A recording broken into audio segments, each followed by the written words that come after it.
posibilidad ng tagumpay o kabiguan, ng ligaya o lungkot. Kaya marapat lamang na tanggapin si Jesus bilang tagapagligtas at Panginoon. At matapos yun ay panariwain ang katapatan at paglapit sa Kanya bawat araw o day by day. Ang day by day ay naglalayong umalalay sa pang-araw-araw na pamumuhay. Narito po si Kuya Ed Lapis sa mensaheng pinamagatang A Second Look at Eve and Adam.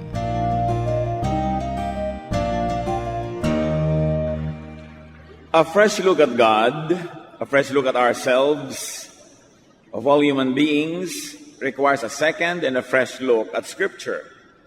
Kung sa Biblia po natin ibinabase ang pagkakilala sa Diyos, ang pag-unawa sa tao at sa ating sarili, at unais natin magkaroon ng mga sariwa, mga bago at mga relevant na mga pananaw, kailangang mulit-balikan ang Biblia and read it from a very fresh perspective. Ang ating pag-aaral ngayon, pinamagatan natin, A Second Look at Eve and Adam. Muling paglingon at pagtingin kay Eva at kay Adan. And I like to challenge everybody to pay attention to the text, to the words of the Bible. Kuminsan kasi mas madalas pa na binibigyan natin ng halaga yung traditional interpretation of others than the text itself. Kuminsan akala natin yun ang sinasabi ng Biblia, yung pala yun lang ang sabi ng mga nag-interpret para sa atin. Kaya magandang balikan mismo ang mga salita na nakasulat sa Biblia. A second look at Adam and Eve or at Eve and Adam. Thank you, Lord, for your love and for this life that you continue to extend. Thank you for the joy in our hearts, for the health we enjoy, for the things you provide. Thank you, Lord, for your love and forgiveness, your restoration, and your spirit in us. Salamat sa lahat ng magagandang bagay na tinatamasa namin. Salamat sa inyong pagtutuwid. Patawarin niyo po kami sa aming mga kasalanan. Hugasan niyo po kami, Panginoon, paging dapatin na lumapit sa inyong harapan at tumanggap ng pagpapala. Tinatalaga namin sa iyo ang gawain ito, Panginoon, na kayo po, Ama, maging tagapagsalita. Daluyan lamang ang inyong lingkod. Kayo ang magpala sa amin, kayo ang magpaliwanag, at kayo ang nais naming itaas at purihin. Protect us, O God, from all work of evil around us, from malicious work of men and spirits, and teach us to be more and more like your Son, Jesus. So may your peace reign in our hearts. Pawiin niyo po ang aming lumbay, ang aming mga takot, ang aming mga agam-agam, maging ang mga karamdaman. At nasa ganon, buong puso kami makapagtuon ng atensyon sa inyo. Work in our midst, O God. Touch our hearts. Bless us. Lift up your name. In the name of Jesus, your Son, our Lord and Savior, we pray. A second look at Eve and Adam. Genesis chapter 3, verse 1. Now, the serpent was more crafty than any of the wild animals the Lord God had made. He said to the woman, did God really say you must not eat from any tree in the garden? Hindi lingid sa atin ang background nito na sinabihan ng Diyos, si Adan at si Evang huwag kainin itong prutas na ito. At napalapit naman doon isang araw itong dalawa. At kinausap sila ng tinatawag ng Bibliang serpent o ahas tungkol sa naganap na utos at tungkol sa prutas. We must take note here that God made the serpent.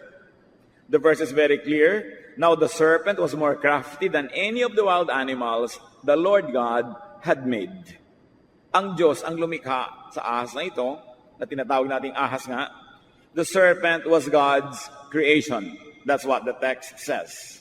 And then the serpent asked his famous or infamous question. Did God really say? Genesis 3, 2, and 3.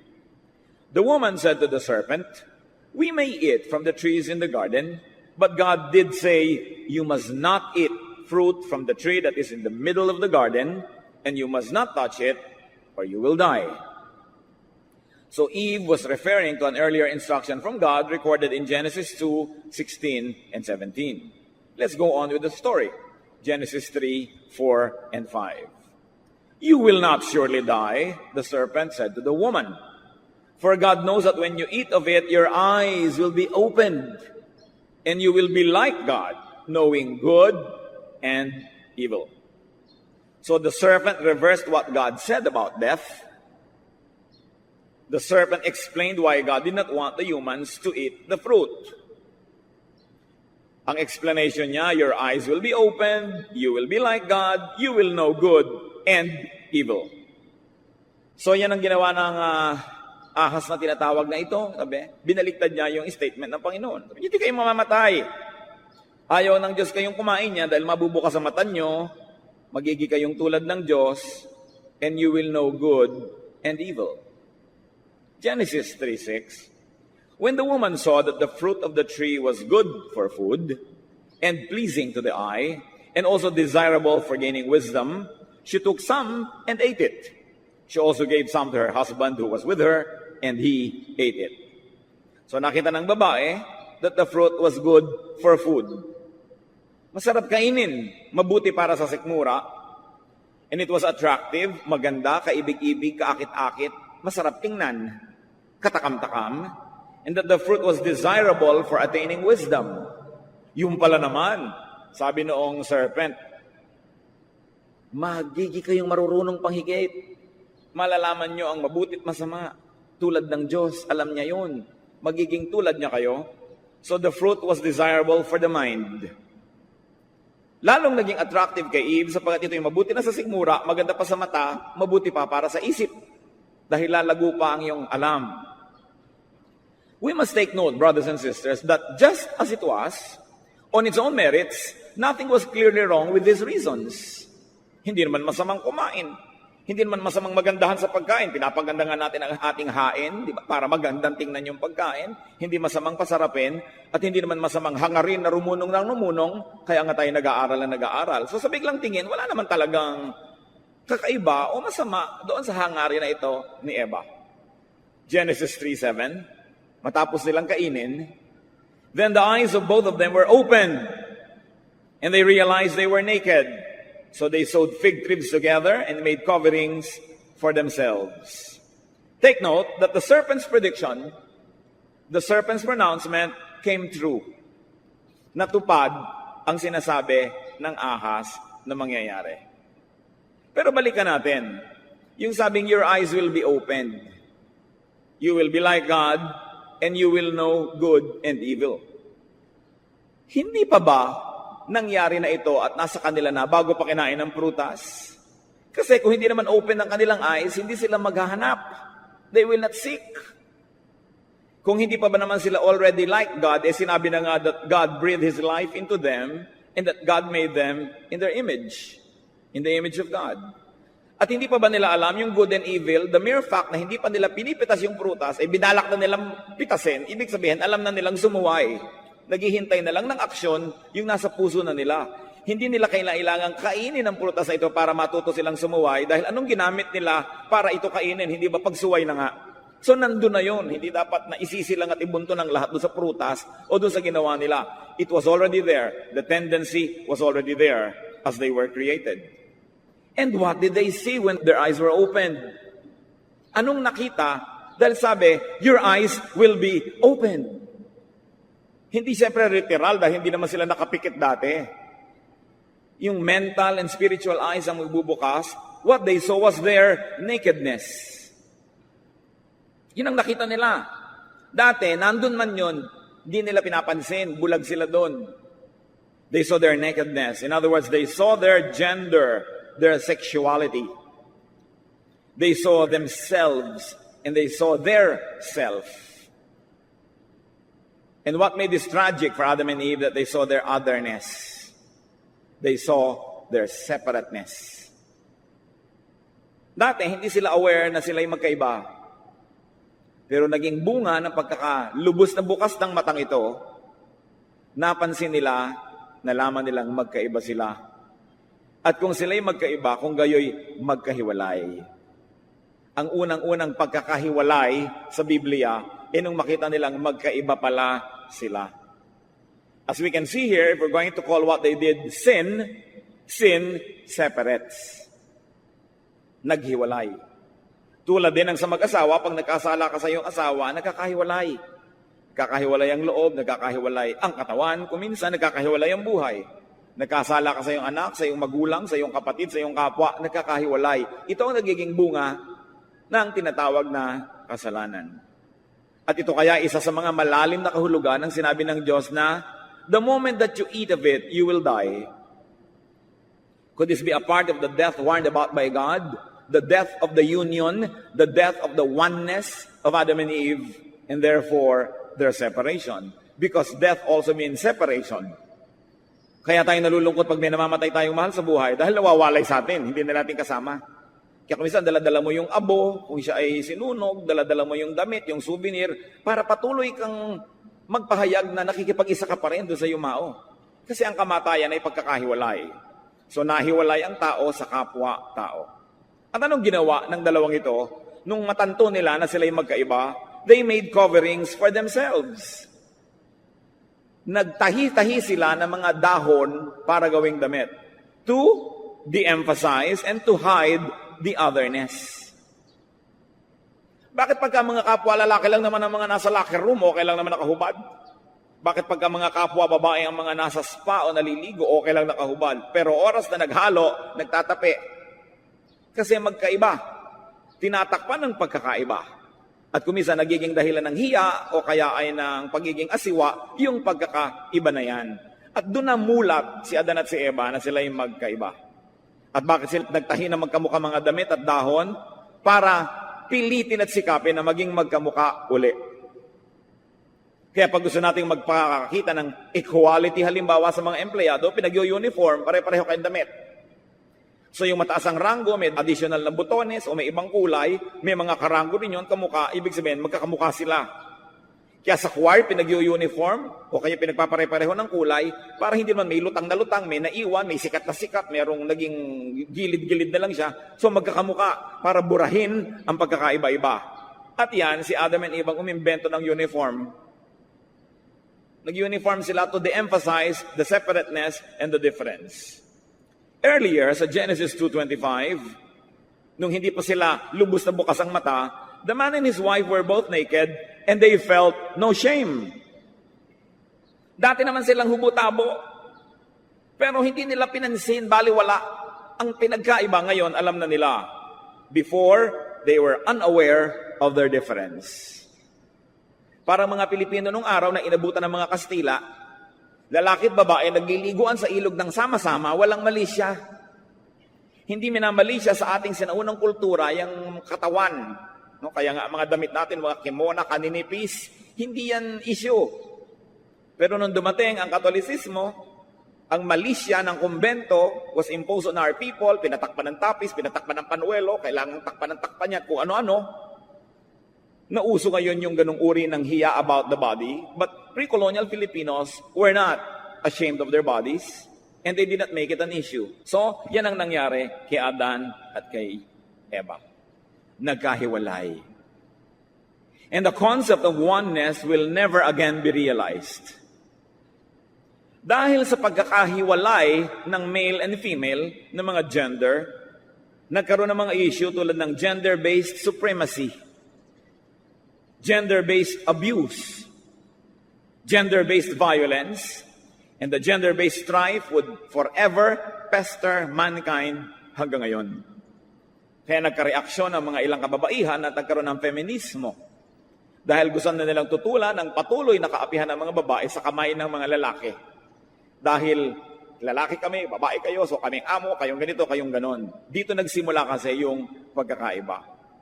Kaya naman nilikha ang institusyon ng matrimonyo. The institution of marriage would aspire for and would be tasked with oneness again. Nagkahiwalay si Eva at si Adan, so kailangan silang ikasal. Genesis 2:24, for this reason, a man will leave his father and mother and be united to his wife, and they will become one flesh. Yun ang goal, burahin uli ang pagkakaiba. Para maging pantay uli. So pag nag-aasawa ang tao, hindi may naaapi at hindi may mataas o mababa ang ranggo. Ang dahilan ng pag-aasawa para burahin ang pagkakaiba at maging pantay muli. Pagkaisa muli. Yung iba naman, ginagamit yung matrimonyo para apihin yung babae. It is a misuse of matrimony. Genesis 3:8-10, ituloy natin ang kwento. Then the man and his wife heard the sound of the Lord God as he was walking in the garden in the cool of the day. And they hid from the Lord God among the trees of the garden. So, kung sila'y nagtago nung dumating ang Diyos, ibig sabihin, bago nangyari ang pagkakahiwalay na ito, sila'y hindi nagtatago. Sinasalubong nila ang Diyos, nagpe-fellowship sila. Hindi sinasamba doon ang Diyos, they were fellowshipping together. Because it was still very clear and very great that God made man in His image, that God is in man and man is in God, therefore they are there to fellowship. Pero dahil nga sa pagsuway na ito, nagkaroon ng pagkakahiwalay, takot ang namayani sa tao. Hindi Diyos yung lumayo sa tao, yung tao ngayon ang lumalayo sa Diyos. Verse 9. But the Lord God called to the man, "Where are you?" He answered, "I heard you in the garden and I was afraid." Why? Because I was naked, so I hid. Tandaan, hindi natakot si Adan at si Eva dahil sinuway nila ang utos. Ang dahilan ng pagkakatakot nila, dahil na-realize silang sila'y hubad at sila'y magkaiba. Their nakedness made them conscious of their otherness from each other and inevitably their otherness from God. Nakita nila na nagkaiba si Adan at si Eva at sila man bilang tao napaiba sa Diyos. Magkakaiba na sila ngayon. Yun ang naging dahilan ng kanilang pag-iwas sa Diyos. Isa na naman kaya itong kahulugan nung sabi ni Lord, "On the day that you eat of it, you will die." Meaning you will be cut off from me.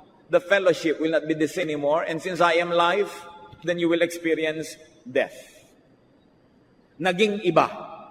Sa atin man pong katutubong kultura, meron tayong napaka-fully developed concept of iba. Kaya, buksan mo na ang ref, kumuha ka ng ulam dyan, hindi ka na iba. Ganun tayo, di ba? Ang pinaglilingkuran lang natin bisita, yung iba. Paglalatag mo, lalagyan mo ng mga may almirol na kumot, mga una na may mga disenyong mga ibon na bumabakat sa pisngi pag gising, kasi bisita. Pero pag ibinigay na sa'yo mga katsa-katsa dyan, bahala ka na sa buhay mo, di ka na iba. At napakahalaga sa atin yung hindi iba.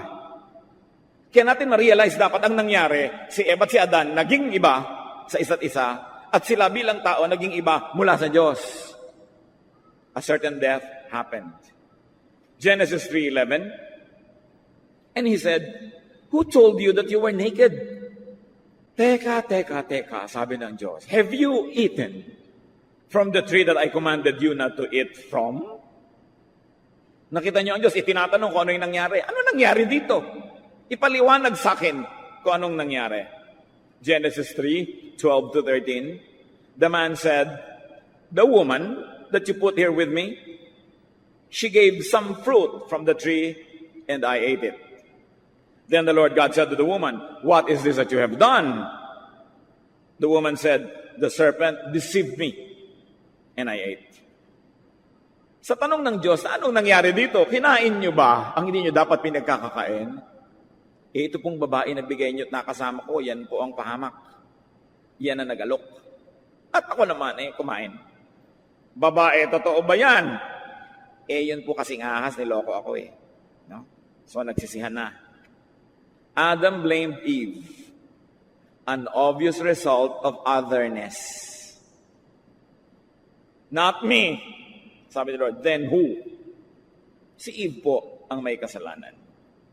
Buong dali na pinalaya ni Adan ang sarili niya sa pananagutan, samantalang free will naman niya ang ginamit niya para kumain. Sabi niya, she offered, but I ate.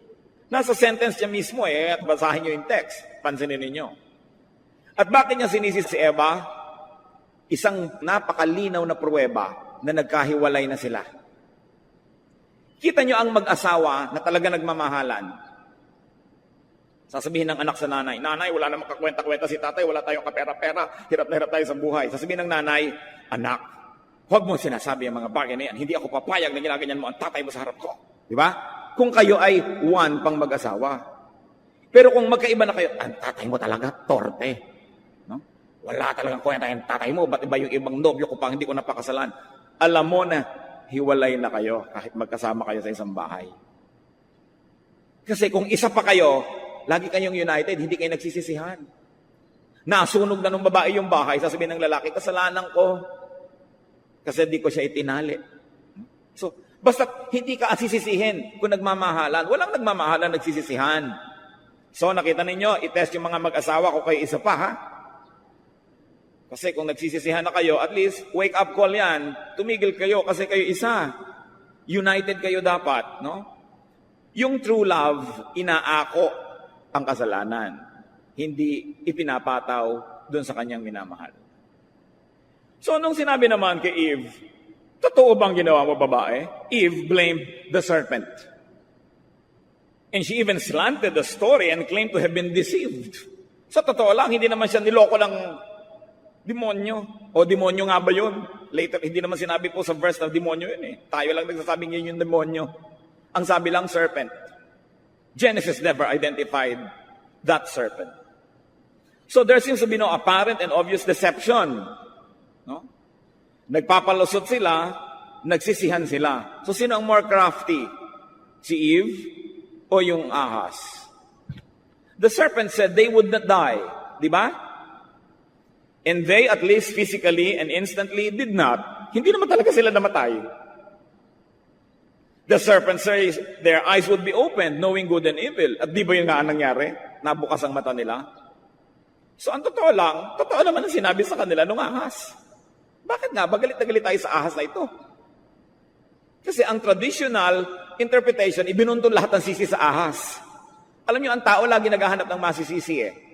Pero hanggat hindi natin inaangkin ng ating pananagutan at laging iba ang sinisisi natin sa relihiyon man o sa pang-araw-araw na buhay, hindi tayo gagaling.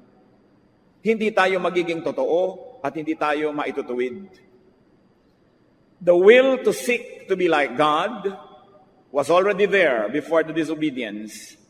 It was already there before the taking and eating of the fruit. Kasi kung wala pa sa kalooban nilang sumuway, saan sila kumuha ng pangsuway bago nila nakain yung hindi nila dapat kainin? Nandun na sa loob nila. At ano po ang kuminsan na hindi madaling tanggapin na dapat ay pag-aralan ng mananampalataya na suriin at kung kayang tanggapin ay tanggapin, that free will is part and parcel of being God.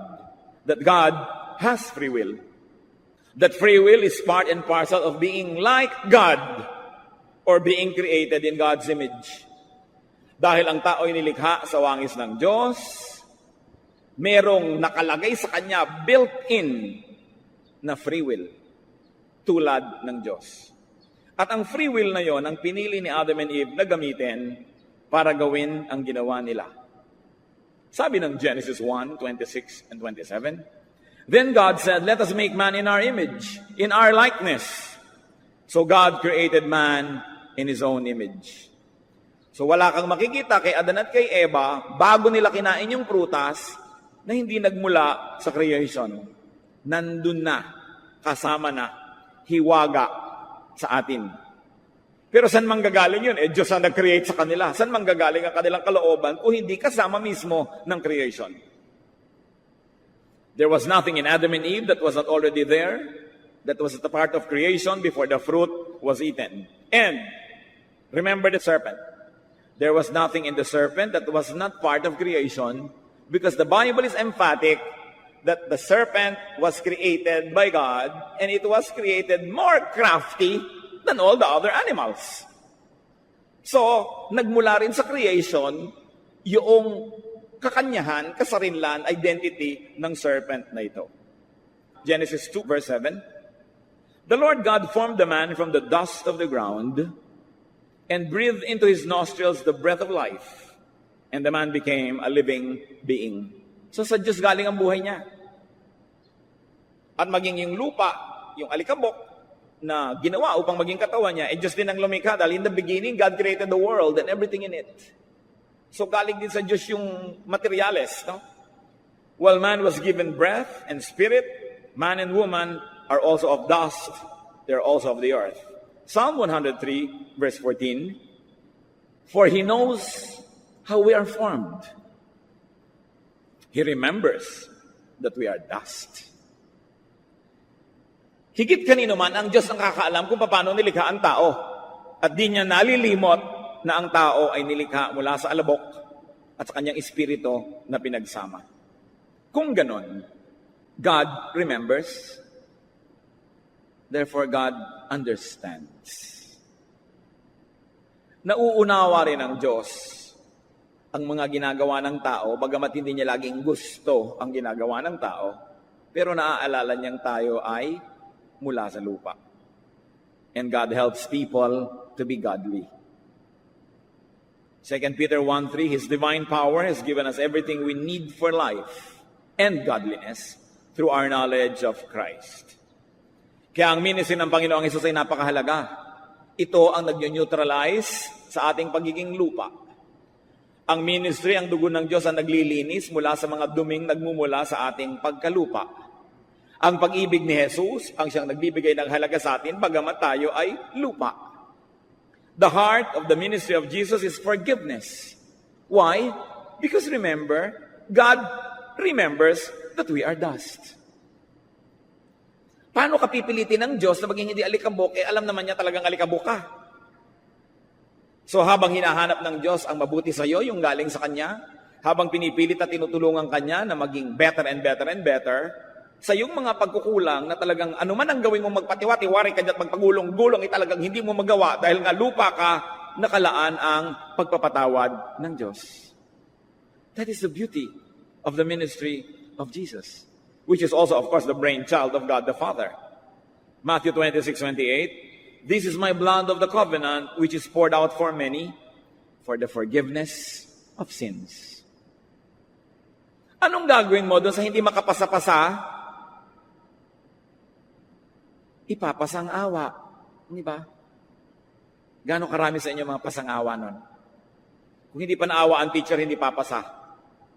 Yung teacher nagbabagsak, pero ang Diyos hindi. Kasi maawain siya, gumawa siya ng paraan na lahat ng babagsak, papasa, pasang-awa. Through the forgiveness of sin. O sige, may kasalanan ka, kahit anong gawin mo, nandyan yan, papatawarin na lang kita. Kasi wala namang ibang choice. Kundi i-condemn kita forever. Gumawa ang Panginoong Diyos ng paraan para ang tao makabalik sa Kanya, para mapanaigan yung kahinaan, at sa mga tagumpay ay mabuti, may premyo, sa mga kabiguan, charge to the blood of Jesus. The beauty of the ministry of the Lord. Kaya si Lord ay ibang-iba sa mga propeta. Si Lord ay ibang-iba kahit sa mga New Testament teachers. Kasi ang message ni Jesus, forgiveness.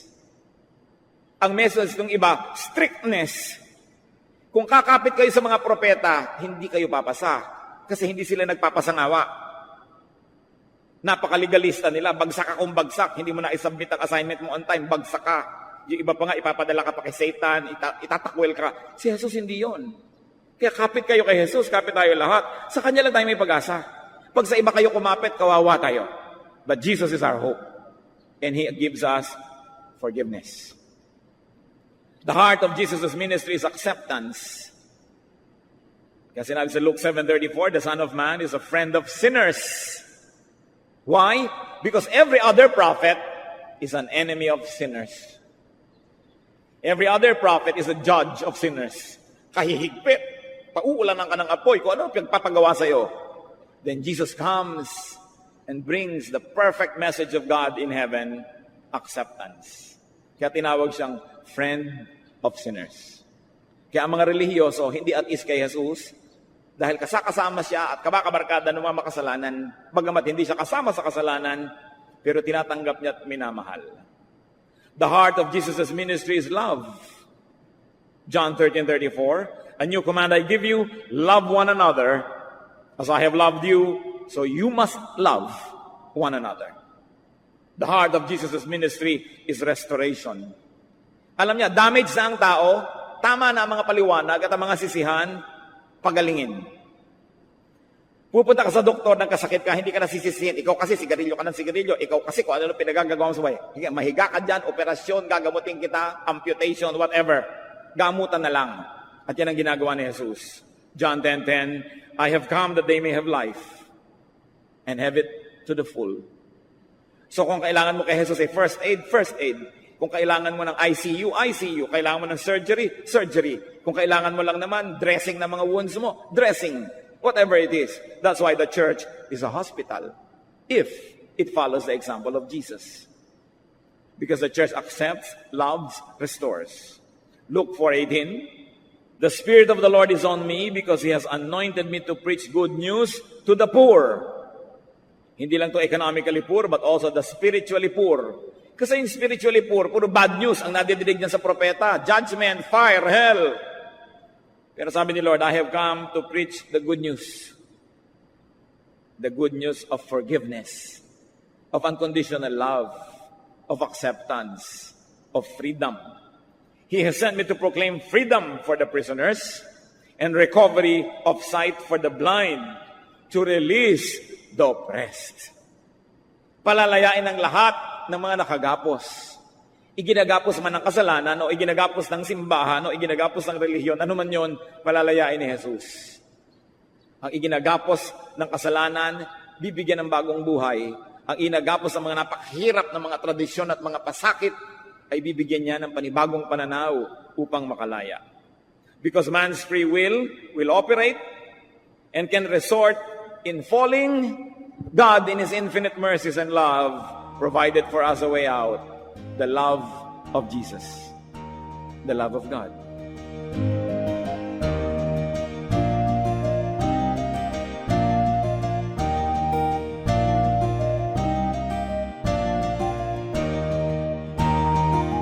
Ang inyo pong narinig ay ang unang bahagi.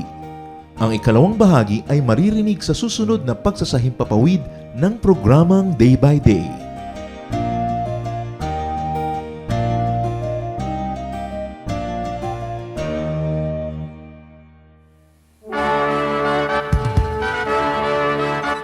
Halina't sama-samang sumamba at magdiwang sa Day by Day Jesus Celebration kasama si Kuya Ed Lapiz. Bulwagan ng Panginoon PICC, one Sunday a month, Philippine International Convention Center, Rojas Boulevard, Pasay City. All other Sundays sa mga day-by-day mini-bulwagan ang pagtitipon. Para sa buwan ng Disyembre, gaganapin ito sa December 8, 2024. 8 a.m. ang First Jesus Celebration, 10 a.m. naman ang Second Jesus Celebration. Para sa iba pang detalye, bisitahin ang ating official Facebook page, Day by Day Friends.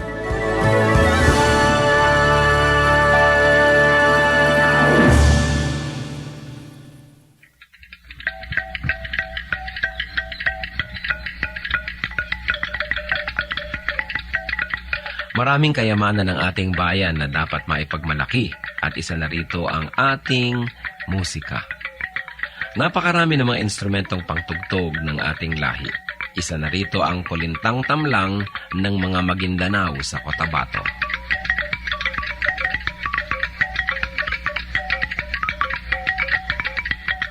Ang kulintang tamlang ay instrumentong pangmusika at yari sa 8 piraso ng kawayan na inilatag ng sunod-sunod ayon sa haba at tono.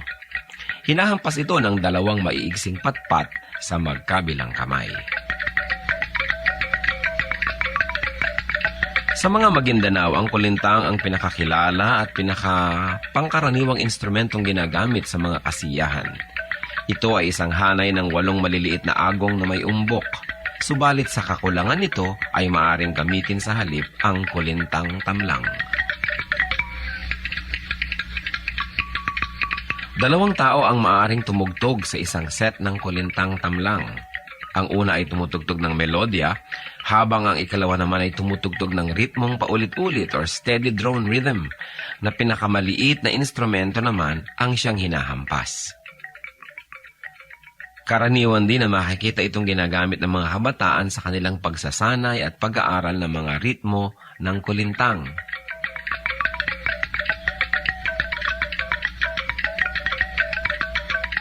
Yan ang kulintang tamlang ng mga Maguindanao sa Cotabato. Kayamanan hindi lang ng Maguindanao, kundi ng buong bayan. Marapat isuko sa Panginoon at gamitin sa paglikha ng musika sa pagsamba sa Kanya.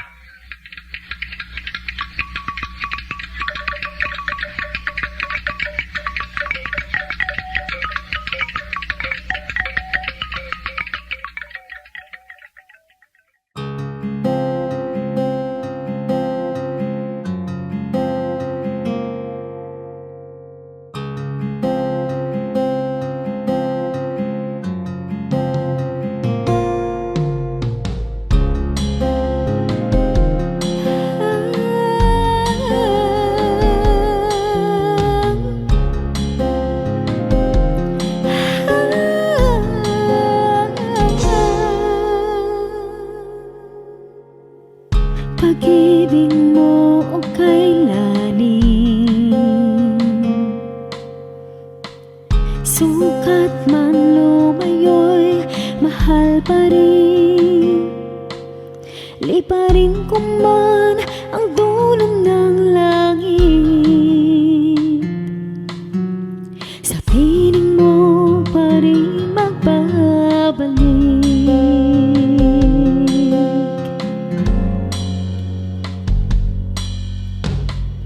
Kahit minsa'y magkasala, bakit tinuturing pa rin banal? O Jesus, kayo nag-alay ng buhay. Katwiran niyong aking tinataglay.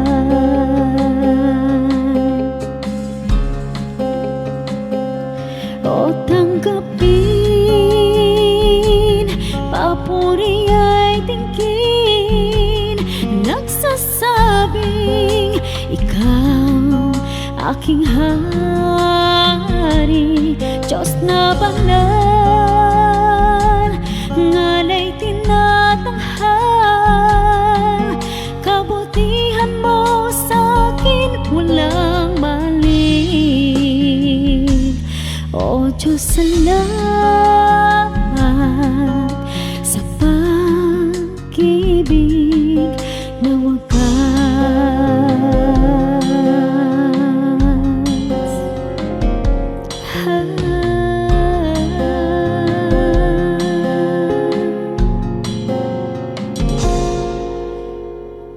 Lagi naman itong isip,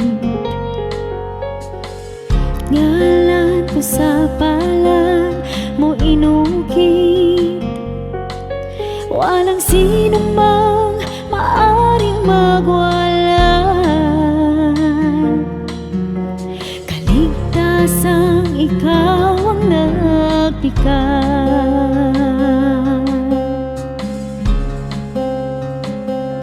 O tanggapin, papuri ay tingin, nagsasabing ikaw aking hari. Diyos na banal, ngalay tinatanghal, kabutihan mo sa'kin walang mali.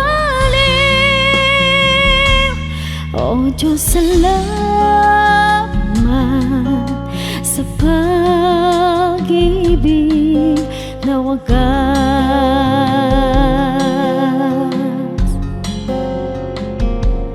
O tanggapin, papuri ay tingin, nagsasabing ikaw aking hari. Diyos na banal, ngalay tinatanghal, kabutihan mo sa'kin walang mali. O Diyos, salamat sa pag-ibig na wagas.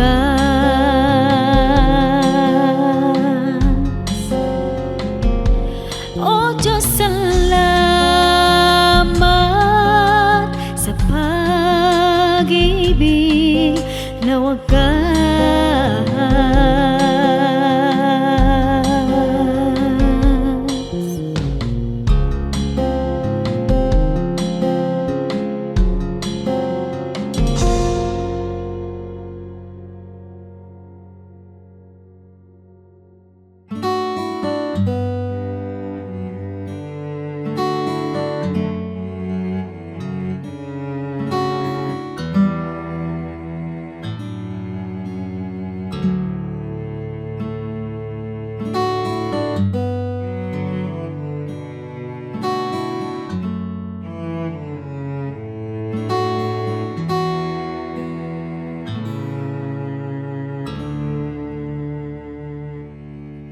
Aking damdamin di mapalagi, at ang isipan ay laging nagaw di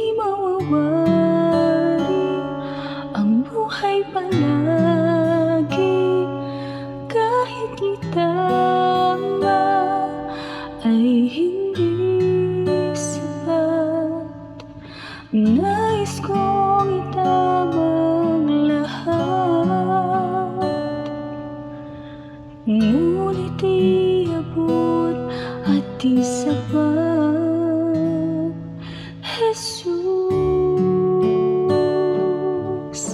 kailangan kita. Jesus, hindi mangangamba. Jesus, pag-ibig niyo'y iba di mapapantayan kahit na sinuman. Jesus, kailangan kita. Jesus, sa'yo'y hindi mangangamba. Jesus, sa piling niyo ako'y laging may pag-asa.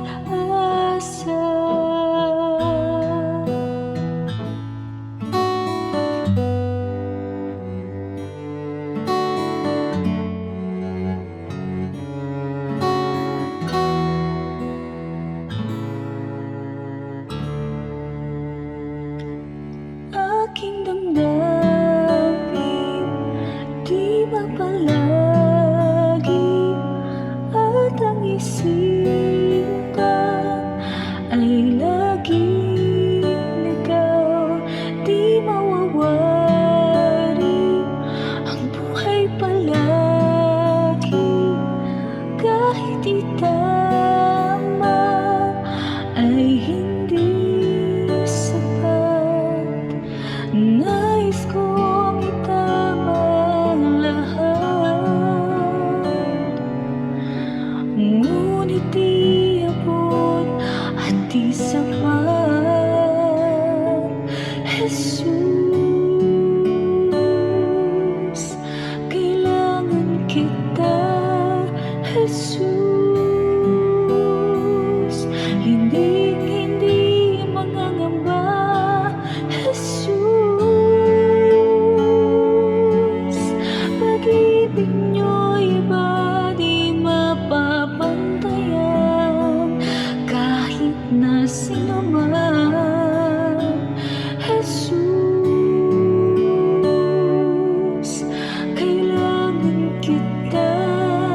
Jesus,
Panginoon, ang sabi niyo sa akin, lumapit lang sa inyo.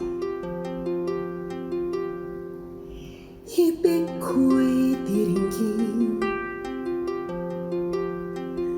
pasanin ay aalisin.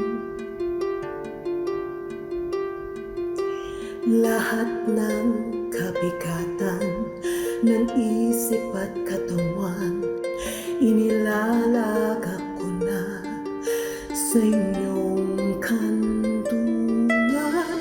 Nais kong madama, haplos ng iyong kamay, paghagod sa damdamin, sinisiklot ng buhay. Nais kong madama, init ng iyong yakap. Sa sandaling ito, hanap ko ay paglinga.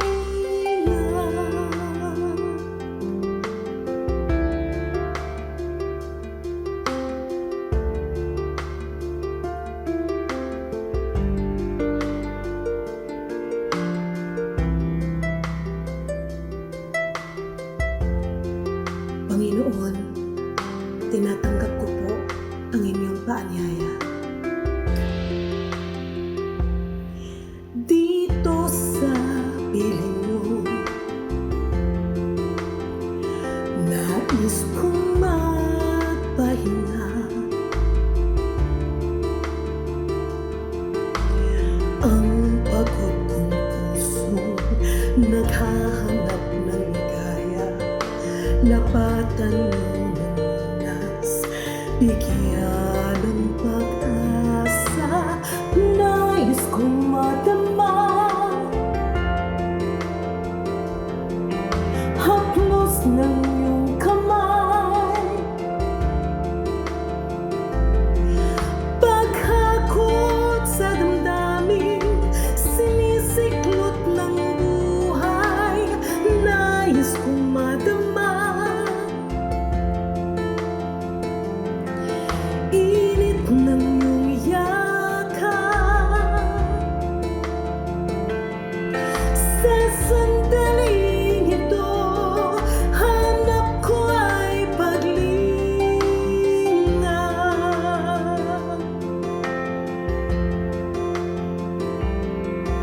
Narito ako ngayon, ituyan mo sa bisig ng inyong pagmamahal. Pagmamahal, nais kong madama, haplos ng iyong kamay, paghagod sa damdamin, sinisiklot ng buhay. Nais kong madama, init ng iyong yakap. Sa sandaling ito, hanap ko ay paglinga. Nais kong madama, haplos ng iyong kamay, paghagod sa damdamin, sinisiklot ng buhay. Nais kong madama,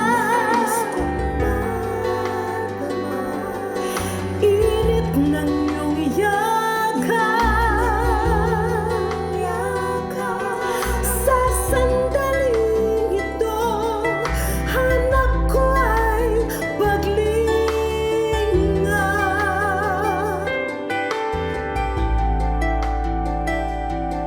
Sa sandaling ito, hanap ko ay paglinga.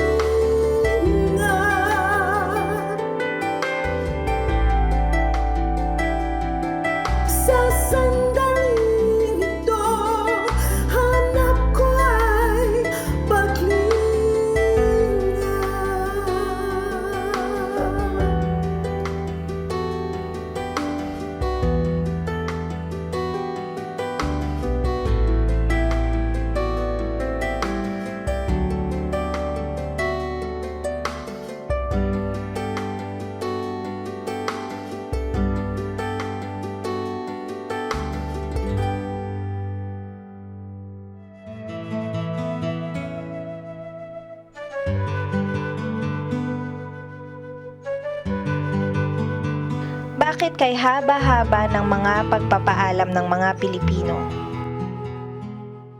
Kasi nga pa tayo mapagmahal, kaya ayaw natin tinatapos ang mga mabubuting bagay, lalo yung pakikipagmabutihan at pakikipagkapwa. Kaya may goodbye na sa taas ng bahay, may goodbye pa daw sa may hagdan, hanggang baba, at pwede ka pang ihatid hanggang bus stop o sa parking lot.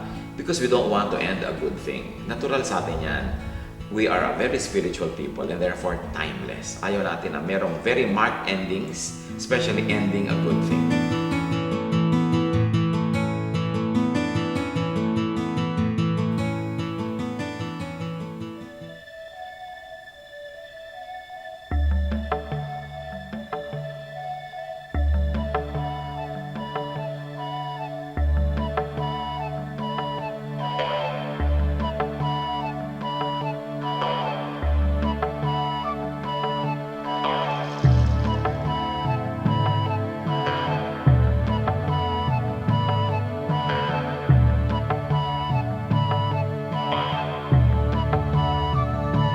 Sa pagsikat ng araw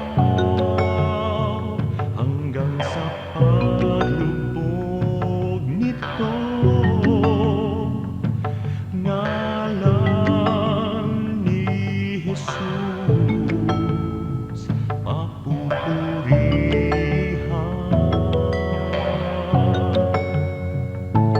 Sa pagsikat ng araw hanggang sa paglubog nito, ngalan ni Jesus mapupurihan.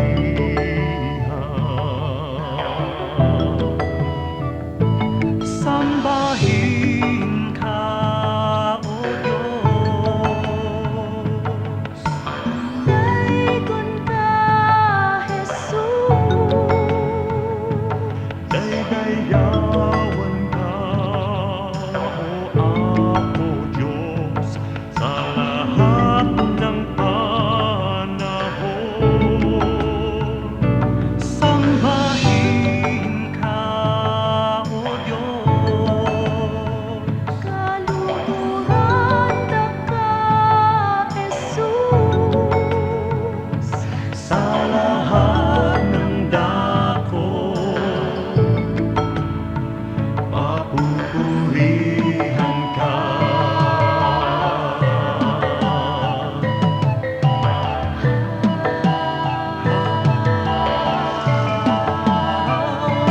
Sa pagsikat ng araw hanggang sa paglubog nito, ngalan ni Jesus mapupurihan. Sa pagsikat ng araw hanggang sa paglubog nito, ngalan ni Jesus mapupurihan.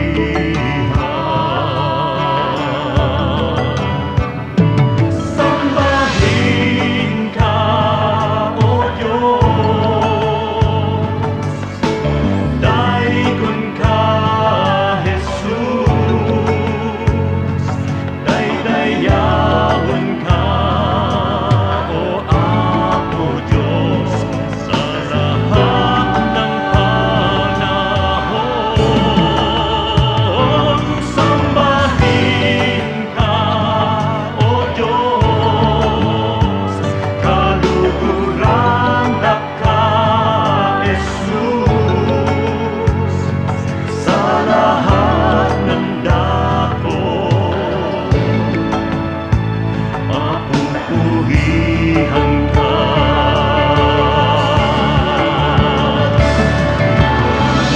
Sa pagsilay ng liwanag mula doon sa silangan, nadarama't nakikita ang sa inyong pagmamahal. Lumalandas, humahawan, tumapanglaw sa aking daan, nangunguna, gumagabay sa aking bala ng kapwa. Sa pagdatal niyang gabi na malamig at mainam, akin namang nalalasa ang inyong kapayapaan. Patinigning ng bituin at liwanag niyang buwan ay banayad kaya dulot ay madlang kapahingahan. Sa gabi man o sa araw, sa diliman o liwanag, kayo ay aking kapiling sa lahat ng kalagayan. Ako'y hindi natitiis, ako'y hindi iniiwan, kaya lubos na papuri ang sa inyo'y aking alay. Sambahin ka, O Diyos. Daigon ka, Jesus. Daydayawan ka, O Apo Diyos, sa lahat ng panahon. Sambahin ka, O Diyos. Kaluluran ka, Jesus, sa lahat ng dahon. Sambahin ka, O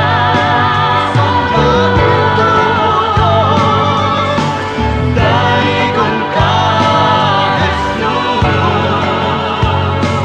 Daydayawan ka, O Apo Diyos, sa lahat ng panahon.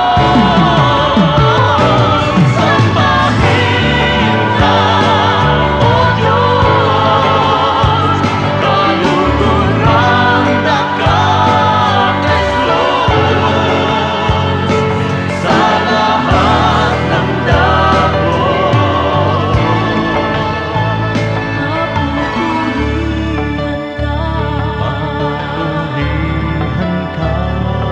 Papurihan ka,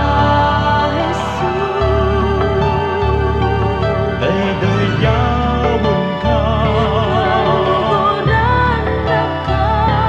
sambahin ka, O Diyos.